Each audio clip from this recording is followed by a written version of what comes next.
State Capitol as we count down to the very end, where we learn whether the major issues are still on the table, whether they will live or die as the legislative session comes to an end tomorrow night.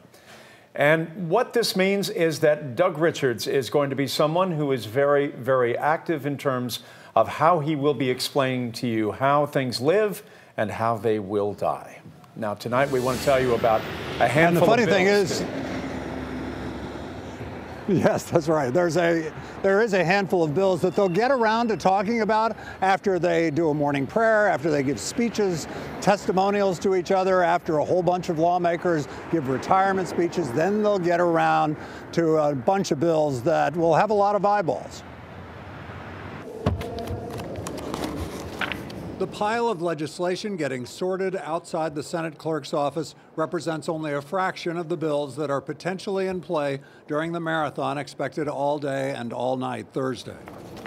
Somewhere in the pile is a bill that would streamline the alphabet soup of transit systems from Cobb County to Gwinnett to MARTA. Ballyhooed at the start of the session, the transit bill has stalled in recent weeks and may have trouble Thursday. In addition to mass transit, there's distracted driving. That bill would enact stiff penalties on motorists who use their hands to call or text on cell phones, but backers say it's gained momentum in recent days. The Senate has passed a version, and I think the hope is that the House will accept that version and it'll be sent on to the governor, and they'll agree to the Senate version.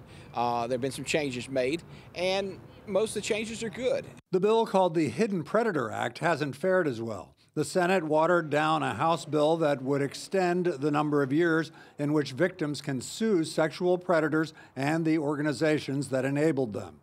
A bill to change the state's voting system to paper ballots has also stalled. The bill wouldn't take effect until the 2020 presidential election, which may explain the foot-dragging this session. Another is a religious freedom bill that would impact gay adoptions. Critics say the bill would allow private adoption agencies to discriminate against gay parents. It has passed the Senate. The question is whether the House will even vote on it or leave it in the pile to quietly die for this year. But in the Sine Die world, nothing is over until it's over. There's always hope. There's always a chance. There's always a vehicle that can be amended with another bill. So nothing is over until midnight at Sine Die. Ostensibly, the deadline is midnight. Last year, they actually adjourned between 12:30 and 1 a.m.